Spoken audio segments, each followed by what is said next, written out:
உங்கள் ப்ராப்பர்ட்டி நேயர்களுக்கு வணக்கம். ஸோ இந்த பதிவில் நம்ம பார்க்க போகிறது உங்களோட கேள்விகளுக்கு சார் பதில் அளிக்க வந்திருக்காரு. ஸோ உங்களோட கேள்வியில் ஒன்று கேட்குறேன், அதுக்கான ஆன்சர்ஸ் வந்து பார்க்கலாம். ஃபர்ஸ்ட் கேள்வி சார் ராம்குமார் என்ற என்ன கேட்டிருக்காருன்னா, ஒரு கொஸ்டின் சார் எனக்கு, நான் வந்து ஒரு இண்டிவிஜுவல் லேண்டோட ஓனர் நான். ஸோ அவருக்கான கேள்வி என்னன்னா, அந்த இண்டிவிஜுவல் லேண்ட் வந்து இப்போ விற்க போறாங்க அப்படின்ற பட்சத்தில் டிஎன் ரெரா ஆக்ட் கீழே வந்து பார்த்தீங்கன்னா ரெஜிஸ்டர் பண்ணியிருக்கணுமா அப்படின்றதான் கேள்வி. ஓகே, டிஎன் ரெரா கீழே நீங்க ரெஜிஸ்டர் பண்ணணும்னா நீங்க விற்க போற பிளாட் வந்து 500 ஸ்கொயர் மீட்டர்ஸ்க்கு மேல இருக்கணும். ஸோ நீங்க விற்க போற பிளாட் வந்து 500 ஸ்கொயர் மீட்டர்ஸ், அதாவது கிட்டத்தட்ட நீங்க ஸ்கொயர் ஃபீட் கனெக்ட் பண்ணீங்கன்னா 5300 ஸ்கொயர் ஃபீட் கிட்ட வரும். ஸோ நீங்க சேல் பண்ற பிளாட் வந்து 5300 ஸ்கொயர் ஃபீட்டுக்கு மேல இருந்துச்சுன்னா நீங்க வந்து கண்டிப்பா டிஎன் ரெரா கீழே ரெஜிஸ்டர் பண்ணணும். சார் அடுத்த கேள்வி என்னன்னா, ஒருத்தவங்க கேட்டிருக்காங்க, நம்ம ஒரு வீடியோ மேக் பண்ணியிருந்தோம், இந்த மாதிரி நம்ம கோர்ட்ல போயிட்டு நம்ம காம்பன்சேஷன் கேட்டு நம்ம கிட்ட அமௌண்ட் வரும், அதே மாதிரி வேற யாருன்னா ஒருத்தவங்க கேட்டிருப்பாங்க, அதுக்கு நம்ம வந்து பார்த்தீங்கன்னா காம்பன்சேஷன்ல நம்ப மாட்டேன்னு நம்ம அமௌண்ட் தரணும்னு சொல்லிட்டு. ஸோ அது ரிலேட்டடா கேட்டிருக்காங்க. அந்த கமெண்ட் நான் அப்படியே வாசிக்கிறேன், நீங்க அதுக்கான பதில் சொல்லுங்க சார். ஓகே. ஸோ அவங்க சொல்ல வர்றது என்னன்னா சார், ஃபர்ஸ்ட் அவங்க சொல்றது, என் கேள்விக்கு நீங்க பதில் அளிச்சிருக்கீங்க, அது வந்து ஓகே தான். ஆனா ஒரு உதாரணமா சொல்றேன், அந்த சினாரியோ எந்த கிடையாது, இந்த சினாரியோக்கு மட்டும் எனக்கு ஆன்சர் பண்ணுங்க அப்படின்னு சொல்லி கேட்டிருக்காங்க. அந்த சினாரியோ என்னன்னா, விபத்துக்காக யாருக்காவது நஷ்ட ஈடாக வழங்க நீதிமன்றம் உத்தரவிட்டு அந்த இழப்பீட்டு தொகை எனது மொத்த சொத்துக்களை விட அதிகமாக இருந்தால் நீதிமன்றத்தில் நடவடிக்கை என்னவாக இருக்கும்? எனது சொத்து முழுவதையும் இழப்பீடாக விற்றால் அதன் மதிப்பு 50 லட்சமே இருக்கும். ஆனால் நீதிமன்றத்தின் உத்தரவு 1.2 கோடி ரூபாய். அந்த இழப்பீட்டு தொகையை எதிர்த்தரப்பினர் இழப்பிற்கு நியமனமான தொகைதான். சோ இப்ப அவங்க கேட்க வர்றது என்னன்னா, 50 லட்சம் தான் அவங்க கிட்ட இருக்கு மொத்த சொத்தாவே, ஆனா அவங்க காம்பன்சேஷனா கொடுக்க வேண்டியது 1.2 crore வந்து பாத்தீங்கன்னா கவர்மெண்ட் அலோகேட் பண்ணிருக்கு. சோ இதுக்கு என்ன சார்? சோ இது வந்து கேஸ் டு கேஸ் மாறும், பர்சன் டு பர்சன் மாறும். ஸோ நான் இவருக்கு சொல்றதுதான் எல்லாருக்கும் பொருந்தும் அப்படின்றது கிடையாது. ஸோ ஃபர்ஸ்டே நான் சொல்லிடுறேன். ஸோ இவர் கேஸ்ல ஃபர்ஸ்ட் இவரு என்ன கேஸ் அப்படின்னு பார்க்கணும். ஸோ அதை பேஸ் பண்ணி நம்ம வந்து காம்பன்சேஷன் வந்து குறைச்சு கேட்கலாமா இல்ல முடியாதா அப்படின்றது பார்க்கணும். ஸோ அதுக்கு அடுத்தது வந்து அந்த கேஸ் வந்து என்ன ஸ்டேஜ்ல இருக்கு அப்படின்றது பார்க்கணும். இன்னும் டிகிரி வந்து உங்க கைக்கு வரலன்னா நம்ம வந்து நடுவுலே கேட்கலாம், என்கிட்ட சொத்து இவ்வளவுதான் இருக்கு அப்படின்னு சொல்லிட்டு நம்ம கேட்கலாம். சப்போஸ் டிகிரி வந்துருச்சு அண்ட் எதிர்த்தரப்பினர் வந்து எக்ஸிகியூஷன் பெட்டிஷன் போட போறாங்கன்னா அதுல வந்து நம்ம வந்து சொல்லலாம், அதாவது எங்ககிட்ட சொத்து இவ்வளவுதான் இருக்கு அப்படின்றது நம்ம எக்ஸ்பிரஸ் பண்ணலாம். அதை தவிர நம்ம வந்து ஹைகோர்ட்டுக்கு வந்து அப்பீலுக்கு போகலாம். ஸோ அப்பீல்ல வந்து எங்ககிட்ட சொத்து இவ்வளவுதான் இருக்கு, ஆனா இவங்க காம்பன்சேஷன் வந்து அதோட அதிகமா இருக்கு, ஸோ இந்த நிலைமையில இவ்வளவு காம்பன்சேஷன் வந்து என்னால கொடுக்க முடியாது அப்படின்றது நம்ம சொல்லலாம்.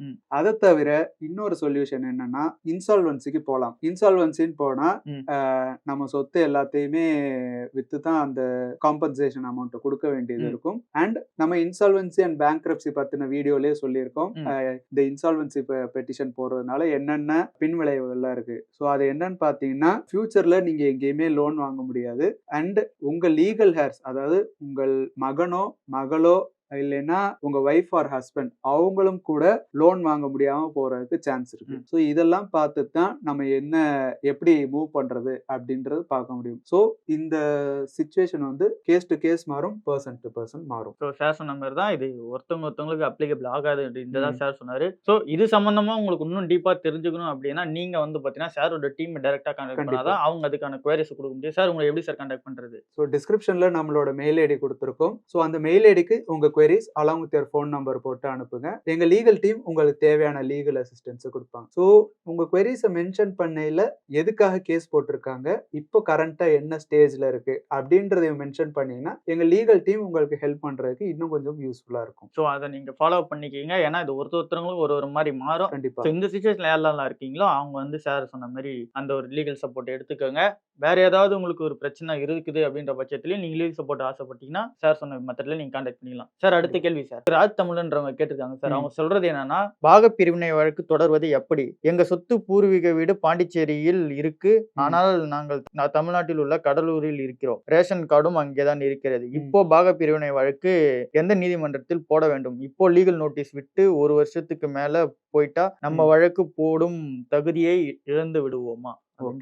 ஸோ இப்போ பார்த்தீங்கன்னா பாவப்பிரிவினை வழக்கு, அதாவது பார்ட்டிஷன் சூட். ஸோ இப்போ பார்ட்டிஷன் சூட் போடுறீங்கன்னா நீங்க அந்த சூட் போடுறதுக்கு முன்னாடி அந்த ப்ராப்பர்ட்டி யாரெல்லாம் ஓன் பண்ணியிருக்காங்க அப்படின்றவங்களுக்கு லீகல் நோட்டீஸ் அனுப்பணும். ஸோ லீகல் நோட்டீஸ்ல இந்த மாதிரி எனக்கு வந்து இந்த பார்ட்டை பிரிச்சு கொடுங்க, இல்லைன்னா நான் வந்து கோர்ட்ல கேஸ் ஃபைல் பண்ணி அதை நான் பிரிச்சுக்கிறேன் அப்படின்றதுக்கு லீகல் நோட்டீஸ் அனுப்புவாங்க. இப்போ இவர் சொத்து வந்து எங்க இருக்கு அப்படின்றத பேஸ் பண்ணி தான் எந்த கோர்ட்ல போடுறது அப்படின்றத சூஸ் பண்ண முடியும். ஸோ இவர் சொத்து வந்து பாண்டிச்சேரியில இருக்குன்றாரு. ஸோ இவர் சொத்தை வந்து பாண்டிச்சேரியில எந்த கிராமத்துல இருக்கு அப்படின்றதையும் பார்க்கணும். அந்த கிராமம் எந்த கோர்ட்டோட ஜூரிஸ்டிக்ஷன்ல வருது அப்படின்றதும் பார்க்கணும். ஸோ பொதுவா பார்ட்டிஷன் சூட்டை வந்து சிவில் கோர்ட்ல தான் போடுவாங்க. ஸோ உங்க கிராமத்துக்கு எந்த ஜூரிஸ்டிக்ஷன்ல வர சிவில் கோர்ட் இருக்கோ அதுல வந்து நீங்க இந்த பாகப்பிரிவினை வழக்கை வந்து தொடரலாம். அதுக்கு லிமிட்டேஷன் பீரியட்னு இருக்கு. ஸோ உங்களுக்கு லிமிட்டேஷன் பீரியட் அப்படின்னு பாத்தீங்கன்னா நீங்க எந்த டேட்ல கிளைம் பண்றீங்களோ அதுல இருந்து 12 வருஷத்துக்குள்ள நீங்க இந்த பாகப்பிரிவினை வழக்கை வந்து நீங்க போட்டுக்கலாம். ஸோ நீங்க சொல்றீங்க லீகல் நோட்டீஸ் விட்டு வந்து 1 வருஷம் தான் ஆகுது அப்படின்னு கையில உங்களுக்கு போதுமான கால அவகாசம் இருக்கு. ஸோ நீங்க வந்து 12 வருஷத்துக்குள்ள நீங்க வந்து இந்த பாகப்பிரிவினை வழக்கை வந்து பதியலாம். சப்போஸ் உங்களுக்கு ஒரு சொத்து இல்லாம 2-3 ஊர்ல வந்து உங்களுக்கு சொத்து இருக்கு அப்படின்ற பட்சத்துல நீங்க எந்த ஊர்ல இருக்கீங்களோ அந்த ஊர்லயே வந்து நீங்க இந்த பாகப்பிரிவினை வழக்கை வந்து போட்டுக்கலாம். ஃபார் எக்ஸாம்பிள் நான் இருக்கிறது சென்னை, எனக்கு சொத்து வந்து கோயம்புத்தூர், திருச்சி, மதுரை இந்த மாதிரி ஊர்ல எல்லாம் இருக்கு. ஸோ நான் ஒரு ஊர்லயும் போயிட்டு நான் வந்து கேஸ் ஃபைல் பண்ண முடியாது. ஸோ எல்லாத்துக்கும் சேர்த்து ஒரே வழக்கா நான் எந்த ஊர்ல இருக்கணும் அந்த ஊர்ல வந்து நான் வந்து இந்த பாகப்பிரிவினை வழக்கை வந்து போடலாம். ஸோ இது வந்து பல சொத்துக்கள் இருந்தா நீங்க எந்த ஊர்ல இருக்கீங்களோ அந்த ஊர்ல போடலாம். ஒரு சொத்து தான் இருக்கு அப்படின்ற பட்சத்துல அந்த சொத்து எந்த ஊர்ல சிச்சுவேட் ஆயிருக்கோ அந்த ஊர்ல வந்து நீங்க இந்த பாகப்பிரிவினை வழக்கு வந்து போடணும். ஸோ இதுல இருந்து உங்களுக்கு புரிய வர்றது என்னன்னா, நீங்க பாண்டிச்சேரியில தான் லேண்ட் வச்சிருக்கீங்கன்னா அங்கதான் போய் போட்டாகணும் அப்படின்றதான் சார் சொல்றாரு. ஸோ இது வந்து எல்லாரும் சுச்சுவேஷனுக்கும் அப்ளிகல் ஆகும். நீங்க நிறைய லேண்ட் வச்சிருந்தீங்கன்னா எதனா ஒரு கோர்ட்ல சார் சொன்ன மாதிரி நீங்க ப்ரொசீட் பண்ணிக்கலாம். ஒரே இடத்துல தான் இருக்குன்னா அந்த லேண்ட் ப்ராப்பர்ட்டி எங்க இருக்கோ அந்த மாவட்டம் தான் நீங்க வந்து கோர்ட்டை போய் அணுக முடியும். ஸோ இதுலயும் உங்களுக்கு நிறைய டவுட் இருந்துச்சு அப்படின்னா நம்ம எப்படி கான்டாக்ட் பண்ணணும்னு சொல்லியிருப்போம். அதோட லிங்க் கீழே தான் இருக்கும். நீங்க கான்டாக்ட் பண்ணி இன்னும் டீட்டெயிலா என்ன டீடைல்ஸ் வேணுமோ அதை தெரிஞ்சுக்கோங்க. சார் அடுத்த கேள்வி என்ன கேட்கறாங்கன்னா, இப்போ பிசிக்கலி சேலஞ்சு பர்சன்ஸ்லாம் இருக்காங்கல்ல, அவங்க வந்து அவங்களோட பெர்ஃபார்மன்ஸ்னால ஃபயர் பண்ணப்பட்டால், அதாவது ஒரு கம்பெனில இருந்து அந்த எம்ப்ளாயர் ஏதாவது கோர்ட்ல போயிட்டு ஷூ ஃபைல் பண்ண முடியுமா? அதாவது வழக்கு எதனா வழக்கு தொடுக்க முடியுமா அப்படின்னு கேட்கறாங்க. ஓகே, ஸோ இந்த மாதிரி சிச்சுவேஷன்ல அவங்க எப்படி பிசிக்கலி சேலஞ்ச் ஆனாங்க அப்படின்றது ஒன்று இருக்கு. ஸோ அவங்க பிறந்ததுல இருந்தே பிசிக்கலி சேலஞ்சா, இல்லைன்னா ஏதாச்சும் ஒரு ஆக்சிடென்ட் மூலமா அவங்க கையோ காலோ இழந்து, இல்லைன்னா வேற ஏதாச்சும் உடல் அளவுல இஷ்யூ வந்து அவங்க பிசிக்கலி சேலஞ்ச் ஆனாங்களா அப்படின்றது பார்க்கணும். செகண்ட், இவங்க நேச்சர் ஆஃப் ஒர்க்கை வந்து பார்க்கணும்.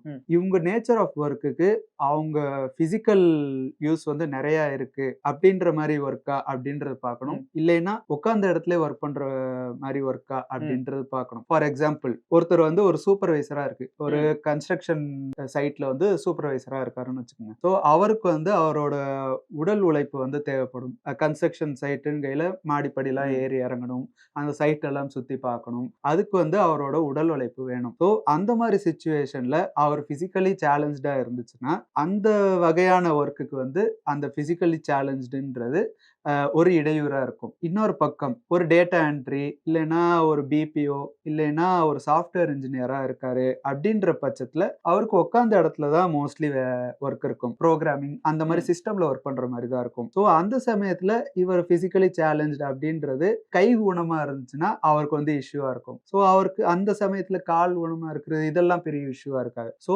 எந்த சிச்சுவேஷன்ல என்ன மாதிரி ஒர்க்குக்கு நீங்க பிசிக்கலி சேலஞ்சு அப்படின்றதும் இருக்கு. பேசிக்கா நீங்க பிறந்ததுல இருந்தே ஊனம் அண்ட் அந்த ஊனம் வந்து உங்க ஒர்க்கை வந்து இன்டர்ஃபியர் பண்ணலன்னா அந்த ஊனத்துக்காக வந்து உங்க எம்ப்ளாயர் வந்து உங்களை வேலையில இருந்து நீக்க முடியாது. சப்போஸ் ஏதோ ஒரு ஆக்சிடென்ட் ஆகி உங்க ஊனம் அப்படின்றது அந்த ஒர்க்குக்கு இடையூறாச்சுன்னா அப்போ வந்து போதுமான நோட்டீஸ் எல்லாம் கொடுத்து அந்த எம்ப்ளாயர் வந்து உங்களை வேலையை விட்டு நீக்கிறதுக்கு வாய்ப்பு இருக்கு. இதுவும் சிச்சுவேஷன் டு சிச்சுவேஷன் மாறும், பர்சன் டு பர்சன் மாறும். ஸோ நீங்க அதை மனதில் வச்சுட்டு நீங்க என்ன முடிவு எடுக்கிறீங்களோ அதை வந்து நீங்க பார்த்துக்கலாம். ஸோ சார் சொன்னது என்னன்னா பேசிக்கான இன்ஃபர்மேஷன் தான் வந்து சொல்லியிருப்பாரு. ஸோ இது இன்ஃபர்மேஷன்லாம் நீங்க வச்சுட்டு அடுத்த ஸ்டெப் எப்படி நீங்க மூவ் பண்ணலாம் அப்படின்றத நம்ம எடுத்துக்கணும். ஸோ உங்களோட பர்சனல் சிச்சுவேஷன் என்ன இருக்கு அப்படின்றது வந்து பார்த்தீங்கன்னா எங்களுக்கு தெரியாது. ஸோ அதை நாங்கள் தெரிஞ்சுக்கணும் அப்படின்னா நீங்க அது சார் சொன்ன மாதிரி சார் டீம் கிட்ட நீங்க குவரிஸ் அனுப்பிச்சாதான் சாரோட டீம் வந்து பார்த்தீங்கன்னா உங்களுக்கு ஹெல்ப் பண்ணுவாங்க. அப்படி இல்லை எங்களால் வந்து பார்த்தோம்னா லீகல் சப்போர்ட் நான் எடுத்துக்கணும் அப்படின்னா சார் சொன்ன மெத்தட் யூஸ். ஸோ உங்களுக்கு தெரிஞ்ச லாயர் கிட்ட வந்து பார்த்தீங்கன்னா நீங்க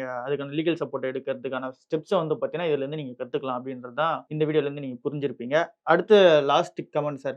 இன்னும் நிறைய கமெண்ட்ஸ் இருக்கு, அதெல்லாம் அடுத்த வீடியோல பார்ப்போம். லாஸ்ட் கமெண்ட் என்னன்னா, சிவில் கேஸ் சீக்கிரமா முடிக்க நான் என்ன சார் பண்றது? ஓகே, இது வந்து ஃபுல் அண்ட் ஃபுல் அட்வொகேட் கையிலயும் ஜட்ஜு கையிலயும் தான் இருக்கு. ஸோ சிவில் கேஸ் அப்படின்றது கிரிமினல் கேஸ் மாதிரி இல்ல, அது வந்து கிரிமினல் கேஸோட ரொம்ப எக்ஸ்டெண்டட் ஒரு ப்ராசஸ். ஸோ சிவில் கேஸ் அப்படின்னு வந்தாலே கொஞ்சம் லென்த்தியா தான் போகும், அதோட நேச்சரே அப்படித்தான். ஸோ இதுல பல ஃபேக்டர்ஸ் வந்து இன்வால்வ் ஆயிருக்கு. ஸோ இதுல வந்து அட்வொகேட்டோட நேச்சர் இன்வால்வ் ஆயிருக்கு. ஒரு நல்ல அட்வொகேட்டு, கிளையண்ட்டுக்கு ரெஸ்பான்சிபிளான அட்வொகேட் அப்படின்னா அவரோட ப்ரொசீஜர்ஸ்லாம் வந்து டக்கு டக்குன்னு முடிப்பாரு.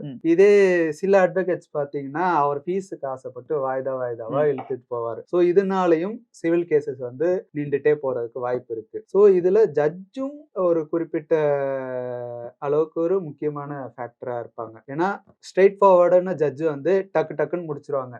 சில ஜட்ஜஸ் வந்து கொஞ்சம் லீனியன்ட்டா இருப்பாங்க, அவங்க போதுமான டைம் கொடுக்கணும், இன்னும் டைம் கொடுக்கலாம் அப்படின்ற ஒரு மைண்ட் செட்ல வந்து இருப்பாங்க. ஸோ அப்பயும் வந்து இந்த சிவில் கேஸ் அப்படின்றது நீண்டுட்டு போறதுக்கு வாய்ப்பு இருக்கு. இன்னொன்னு, உங்க வக்கீல் வந்து ரெஸ்பான்சிபிளா இருந்தாலும் ஆப்போசிட்ல இருக்கிற வக்கீல் வந்து ரெஸ்பான்சிபிளா இருப்பாரா அப்படின்றதும் நமக்கு தெரியாது. ஸோ இந்த ஃபேக்டர்ஸ் எல்லாம் சேர்றதுனாலதான் உங்கள் சிவில் கேஸ் அப்படின்றது நீண்டுட்டே போகுது. இதை நம்ம டக்குன்னு முடிக்கணும் அப்படின்றதுக்கு இந்த ஃபேக்டர்ஸ் எல்லாம் ப்ராப்பரா அமைஞ்சாதான் சீக்கிரம் முடியும், இல்லைன்னா அது நீண்டுட்டே தான் போகும். ஸோ அதுக்கு நம்மளால எந்த ஸ்டெப் எடுக்க முடியாது. ஷேர் பண்ண ஃபேக்டர்ஸ்லாம் அது கூடி அமையணும் அப்படின்றது தான் மேட்டரா இருக்கு. ஸோ இந்த வீடியோல இருந்து நீங்க நிறைய விஷயம் கத்துட்டு இருப்பீங்கன்னு நினைக்கிறேன். ஸோ உங்களோட கேள்விகள் எதனா மிஸ் பண்ணியிருந்தனா அப்படின்றனா நீங்க அதை திரும்பியும் கமெண்ட் செக்ஷன்ல இந்த வீடியோ கீழே போடுங்க. நான் அந்த கேள்விகளை எடுத்துட்டு வந்து சார் கிட்ட கேட்கறேன். ஸோ இந்த வீடியோ பார்த்ததுக்கு மிக்க நன்றி. நம்ம அடுத்த வீடியோல உங்களோட கேள்விகளோட சந்திப்போம். அண்ட் தென் நிறைய பேர் வந்து பார்த்தீங்கன்னா சப்ஸ்கிரைப் பண்ணாம பார்த்துட்டு இருக்கீங்க, அவங்களாம் சப்ஸ்கிரைப் பண்ணிடுங்க. இதே மாதிரி கேள்விகளுக்கான பதில் உங்களுக்கும் வந்து கிடைக்கணும் அப்படின்னா உங்க ஃப்ரெண்ட்ஸ்க்கும் கிடைக்கணும் அப்படின்ற பட்சத்தில் அவங்களுக்கும் ஷேர் பண்ணி விடுங்க. இது எல்லாருக்கும் யூஸ்ஃபுல்லா இருக்கும். அடுத்த வீடியோல இன்னும் சில கேள்விகளோட சாரோட நம்ம சந்திப்போம். ஸோ இந்த வீடியோ இதோட எண்ட் பண்ணிக்கலாம். ரொம்ப நன்றி சார், உங்க நேரத்துக்கு. நன்றி.